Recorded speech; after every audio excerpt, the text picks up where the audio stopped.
it's moving forward with basic program design. This is what I do. This is what I've learned through my experiences with personal training, what I tell people to do when they're learning.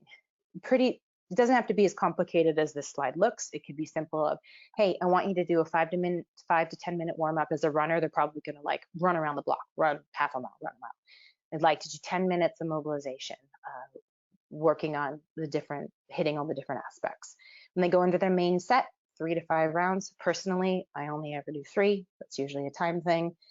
Reps, weight, that all depends. You can kind of tell them, do your major movers first, the hinges, the squats, a little bit of heavier load. We start working those neural patterns first, and then we move into the ancillary muscles, usually ending with some sort of midline control like a plank. When personally, my workouts, I always end with some other kind of mobilization, sitting in a 90-90, maybe just some rolling. That's maybe when I do my foot health or a yoga flow.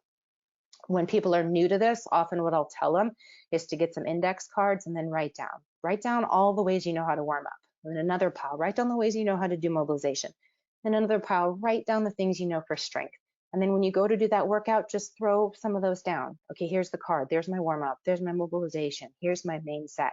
So that they can kind of front load the work. And then when they go to do it, they can just pull from those index cards that they already have. That's kind of how I do it. I know I'm going to do a posterior chain exercise. I know I'm going to do some sort of squat. I know I'm going to do some sort of these stabilizer muscles. I know I'm going to do some sort of midline control. And then I pull from that library in my head of each of those categories, which is also what you're doing for the patient when you're helping them design this. Starting them off safe is good. If somebody needs to be tall kneeling, again, we already talked about equipment with props. Web exercises, again, has lots of examples of how you can do that. Here's a good example of somebody who can't get into a 90-90. Use a prop. That's what it's for. We're trying to get them there. It's better for the nervous system to feel safe when they start it, and then you can always progress them. My general progression, remember I showed you that slide of the runner on one leg. We want to progress them into a single leg, but they're not going to be able to start there. So starting 2 leg, going into some single leg of support, and then eventually getting to single leg. So let's start with the hips and the strength. We're going to blow through these faster than you're probably comfortable. It's going to feel like a fire hose, but this is a lot of content. I could spend a lot of time, an hour on each of these. I just want to teach some concepts of the things to think about moving forward.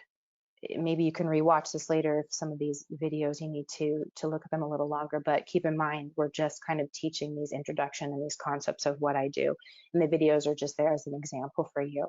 So we're not going to nitpick a lot of this stuff. It's also not where my strengths are. I'm not a CSCS, I'm not a strength coach. I am kind of showing you what I show patients in there in the room and how much time we have to even go over the stuff with them. So again, some examples of what web exercises shows you for those. We're going to start with hip hinge. I'd say for runners, the way that I kind of designed these slides is that I'm showing you the ones I do first. I kind of said before when we start there, okay, we're going to do a hip hinge, we're going to do a squat. So if I can only have runners doing, my patient doing 5 or 6 exercises, they're going to get some sort of posterior chain and they're going to get some sort of squat. When we get more advanced and they need more dynamic movement or more challenge, then we start to move into these other things. Then maybe I start to add an internal rotation, external rotation. But when we start, we're going to cover all these things. You're going to get a hip hinge, you're going to get a squat. When we go to ankles, you're going to get a dorsiflexion exercise. When you get to foot, I mean, I'm jumping ahead, but that's kind of how I design it. Mobility, again, something I don't think we need to spend a lot of time with. These are all pretty self-explanatory, but this is what I teach. When I teach thoracic mobility, I teach them why it's important. They need to be able to move that thoracic spine. They need to be able to move their diaphragm. Runners have to breathe. If you have poor thoracic mobility, your diaphragm's not moving. Maybe they're not getting that piston movement of their diaphragm and their pelvic floor. All these things are important for performance and I think, for injury prevention. Get them on a foam roller. I show them lots of ways so that they land on the one they want. I probably show them 3 or 4 because they're going to do one of them. I show them a cat-cow. I show them a thread the needle. My favorite is an open book, personally, because I think it's easiest to do. But I show them all so that they at least land on one.